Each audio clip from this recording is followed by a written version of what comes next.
మన ఇంట్లో మన అమ్మను చూసుకుంటే మనకి ఏ విధంగా అయితే సంతృప్తిని ఇస్తుందో, ఒక అమ్మ మనల్ని ఎంత ప్రేమగా గుండెల్లో పెట్టుకొని చూసుకుంటుందో అట్లా ఉండాలని ప్రస్తావన వచ్చినప్పుడు మేధావులు, ఉద్యమకారులు, కవులు, కళాకారులు మనం తెలంగాణ తల్లి అనే భావనతోనే ఉద్యమ బాట పట్టినాం. మనకు తల్లి కావాలి, దేవత గుడిలో ఉంటుంది, తల్లి మన ఇంట్లో ఉంటుంది, తల్లి ఒళ్ళో మనం పెరుగుతాము. కాబట్టి మనం తల్లి ప్రతిరూపమే పెట్టుకోవాలని చెప్పి వాళ్ళందరూ సూచన చేశారు. ఈరోజు ప్రతి ఇంట్లో కన్న తల్లిని చూసే విధంగా ఈరోజు తెలంగాణ తల్లిని చూసిన తెలంగాణ సమాజంలో ఎవరైనా, అది తమరు కావచ్చు అధ్యక్ష, నేను కావచ్చు, లేదా మా శాసనసభ్యులు ఎవరైనా, ఈరోజు సభలో ఉన్న ఏ సభ్యుడికైనా తెలంగాణ తల్లిని చూస్తే సొంత మాతృమూర్తిని చూసిన ఒక గొప్ప అనుభూతితో తెలంగాణ సంస్కృతి, సాంప్రదాయాలు, అస్తిత్వం, బహుజనుల తెలంగాణ తల్లిని ఈరోజు మనం ప్రతిష్ఠించుకుంటున్నాం అధ్యక్ష. ఇంత గొప్ప నిర్ణయం తీసుకున్నప్పుడు డిసెంబర్ 9 ఎలాంటి వివాదాలు, రాజకీయాలకు తావు లేకుండా తెలంగాణ సమాజం అంతా, రాజకీయ పార్టీలు కావచ్చు, ప్రజాప్రతినిధులు కావచ్చు, అదేవిధంగా రైతు కూలీ సంఘాలు కావచ్చు, లేకపోతే తెలంగాణ సమాజంలో వివిధ సామాజిక వర్గాలకు ప్రాతినిధ్యం వహిస్తున్నారు కావచ్చు, 4 కోట్ల తెలంగాణ సమాజం అంతా ఒక్కటై ఏకగలంతో ఈరోజు తెలంగాణ తల్లి అవతరణ ఉత్సవాలు జరుపుకుని ఉంటే బాగుంటుంది. మన పట్ల ఇతర రాష్ట్ర, ఇతర దేశ ప్రజలకు కూడా ఒక గొప్ప గౌరవం పెరుగుతుండేది అధ్యక్ష. దురదృష్టవశాత్తు కొంతమందికి ఇది నచ్చలేదు.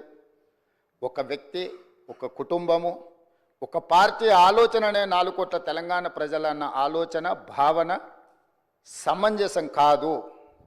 మధ్య యుగాలలో చక్రవర్తులు నేనే రాజ్యం, రాజ్యమే నేననే భావనలో, భ్రాంతిలో ఉండేవాళ్ళు అధ్యక్ష. మధ్య యుగాల చక్రవర్తుల యొక్క ఆలోచనతో ప్రజాస్వామ్యంలో ప్రజాప్రభుత్వం నడవదు అధ్యక్ష. 4 కోట్ల ప్రజలు ఏం కోరుకుంటున్నారో, వాళ్ళ ఆలోచన ఏందో, ఆ ఆలోచనలకు ప్రతిరూపమే ఈనాటి ప్రజాప్రభుత్వం. అందుకే ఈరోజు ఈ రాష్ట్రాన్ని పరిపాలించే సచివాలయం పరిపాలనకు గుండెకాయ. ఆ గుండెల్లోనే తెలంగాణ తల్లిని ఉండాలి, ప్రతిష్ఠించాలి అని ప్రభుత్వం భావించి ఈరోజు సాయంత్రం 6:05 తెలంగాణ మాతృమూర్తిని, తెలంగాణ తల్లిని మనం ఆవిష్కరించుకోబోతున్నాము. ఈ సందర్భంగా నేను సహచర శాసనసభ్యులకు, తెలంగాణ ప్రజానికానికి, ప్రతిపక్షాలు కావచ్చు, పాలకపక్షం కావచ్చు, ఇతర రాజకీయ పక్షాలకు తమరి ద్వారా నేను సాదరంగా ఆహ్వానం పలుకుతున్నా. దయచేసి ఈ ఒక్కరోజు రాజకీయాలకు అతీతంగా తెలంగాణ సమాజం కోసం మనము ఈ ఒక్కరోజు సమయాన్ని ఇద్దాము. ఈరోజు వివాదాలకు తావు ఇవ్వద్దు అని చెప్పి నేను ప్రతిపక్షాలకు, సహచర ప్రజాప్రతినిధులకు నేను విజ్ఞప్తి చేస్తున్నా అధ్యక్ష. రేపటి నుండి ఏ అంశాలైనా ప్రస్తావిద్దాం, ఏ రాజకీయ అంశాలు కూడుకున్న విషయాలనైనా మనం ప్రస్తావించుకుందాం. కాబట్టి దయచేసి ప్రధాన ప్రతిపక్ష నాయకుడు కల్వకుంట్ల చంద్రశేఖరరావు గారు, కేంద్ర మంత్రివర్గ సభ్యులు కిషన్ రెడ్డి గారు, అదేవిధంగా అసదుద్దీన్ ఓవైసీ గారు, అదేవిధంగా కమ్యూనిస్టు సోదరులకు, అదేవిధంగా బండి సంజయ్ కేంద్ర మంత్రి గారికి, ఈ రాష్ట్ర గవర్నర్ గారికి, చాలా వరకు మా మంత్రివర్యులు పొన్నం ప్రభాకర్ గారు ప్రత్యక్షంగా కలిసి వారికి ఆహ్వాన పత్రిక ఇవ్వడం జరిగింది. ఎవరికైనా ఆహ్వాన పత్రిక అందకపోయినా తెలంగాణ రాష్ట్ర ముఖ్యమంత్రిగా అధికారికంగా పాత్రికేయ మిత్రులను, కవులను, కళాకారులను, ఉద్యమకారులను, నిరుద్యోగ యువకులను, తెలంగాణ సమాజంలో ఉన్న వాళ్ళని అందరినీ కూడా ఈరోజు సాయంత్రం మనం జరుపుకోబోయే ఈ ఉత్సవంలో పూర్తి స్థాయిలో పాల్గొని మనందరం ఏకాభిప్రాయంతో ఉన్నాము అనే ఒక భావన కలిగించే విధంగా ఈ ఉత్సవాన్ని గొప్పగా జరుపుకుందాం. తమరు కూడా కార్యక్రమానికి వచ్చి అక్కడ ఉన్న వాళ్ళందరితో మమేకమై ఈ తెలంగాణ తల్లి అవతరణ ఉత్సవాలను జరుపుకోవడానికి,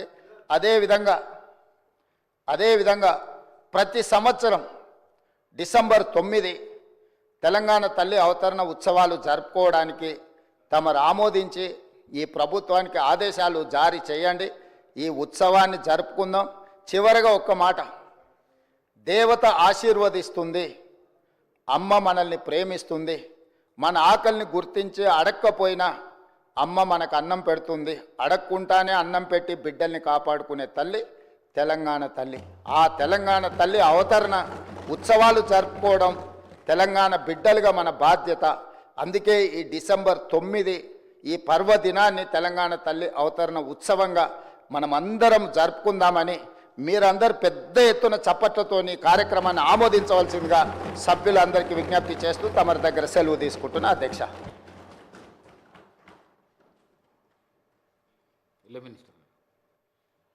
అధ్యక్ష, గౌరవ ముఖ్యమంత్రి